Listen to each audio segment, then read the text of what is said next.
So look, the act is now law. Correct. And you have the evidence with the Kenya Gazette. I have it. This is the Kenya Gazette. That's a Kenya Gazette. Putting it all into law. That is correct. You saw our top story. 5 people have moved to court to stop this. Correct. Your thoughts? I'm not surprised.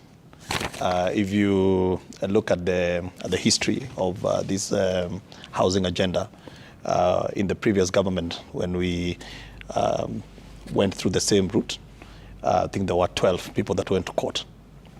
When you look at the finance, when the Finance Act came into play, there were maybe another 7 or so that went to court. So we're ready for them. And I saw some that are saying we want to convert this into a communist state. I don't know, Jeff, whether the matter is sub judice. I don't know, but we can have a good conversation. Well, what you're saying, you are full steam ahead. We are full steam ahead. This thing is not slowing down. It's not slowing down. Okay, let me ask you this: some employees, like many of us here, we pay mortgage. Correct. As we speak, we owe the bank lots of money. Correct. Why now are you going to put another strain on us by deducting 1.5% of our gross? Okay. So, Jeff, the first thing we need to understand is that what we are dealing with is a systemic failure in the country. You know about the housing market in Kenya. You have 70% of our urban population is living in slums. Okay, 70% of your workers, because some of your workers are actually living in the slums. So this is a problem which is a systemic failure that requires money. So the conversation is, where does government raise money from? And quite frankly, you have 2 sources. It is either taxation or you borrow, right? And we don't have leg room for us to go and then borrow money. So we have got to dig deep and finance this particular pillar. Jeff, the do nothing strategy, if we don't stem this, we have actually reached what I call the point of infraction. Because you have a country where every year we are urbanizing so fast. 500,000 people are moving into urban areas. What do they find in our urban areas?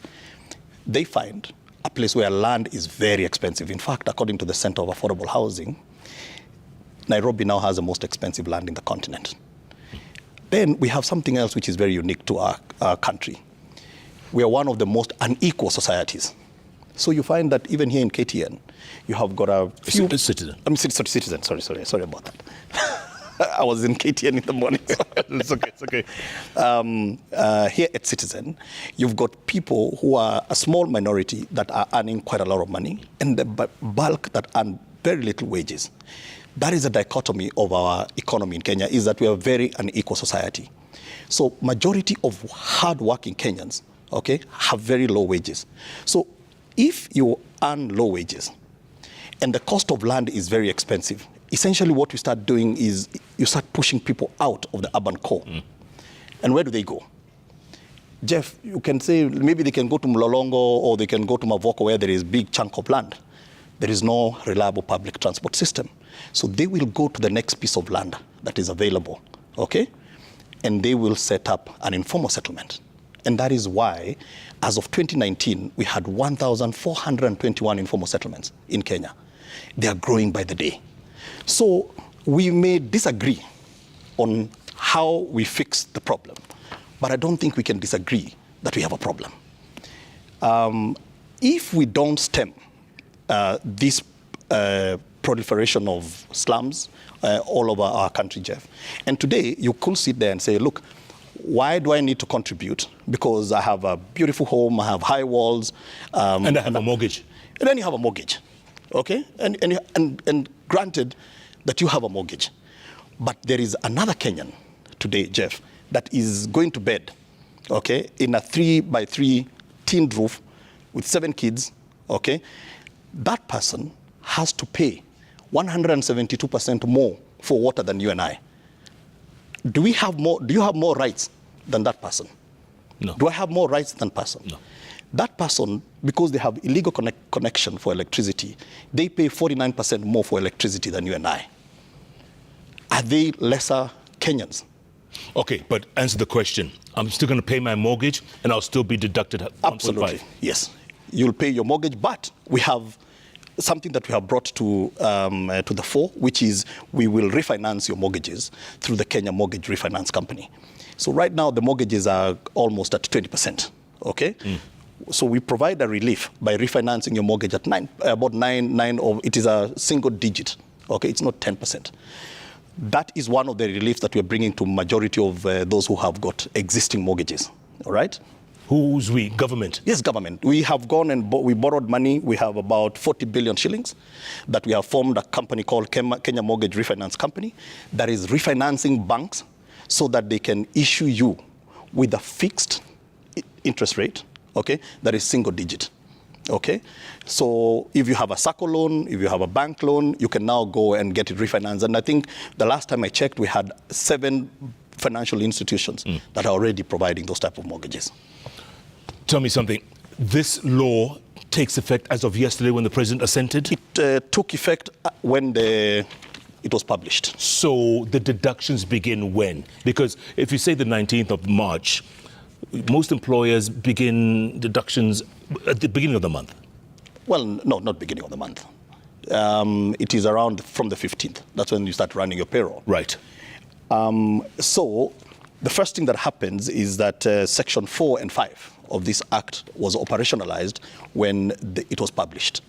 4 and 5 is the one about the collection of the levy. So it means that the levy now is in operation, and the employers have until the 7th of April. The 9th of April for them to So submit. this month they can't deduct? They will deduct. They will deduct. But they have until the 9th to submit to KRA.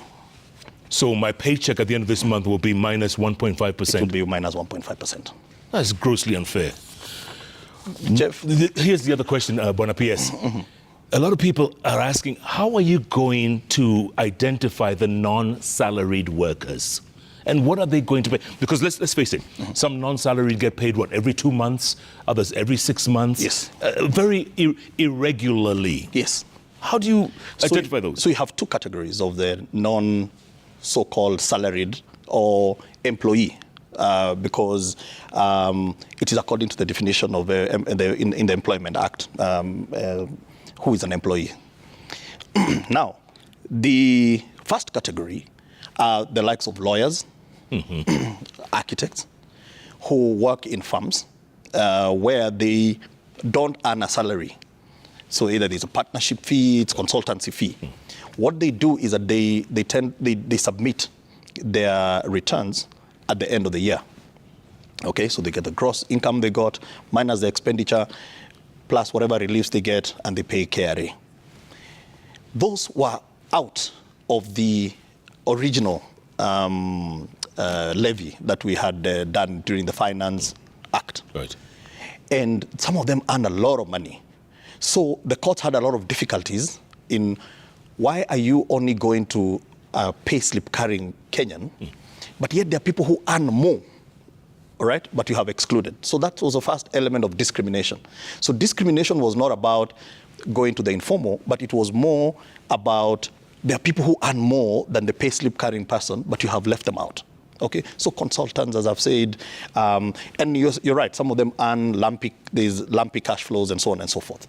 Now, those people are not problematic because they're already on KRA radar. They're already taxpayers. Okay, the only thing is that they submit at the end of the year. With this, so the court said that was unconstitutional, and they said you must remedy it.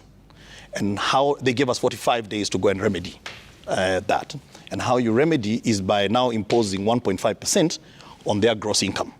So whatever that gross income is, if you make 0 this month, then you don't submit anything. If you make 1 million next month, then you'll have to go and work out what is 1.5%. Okay. Then there is the informal. Right.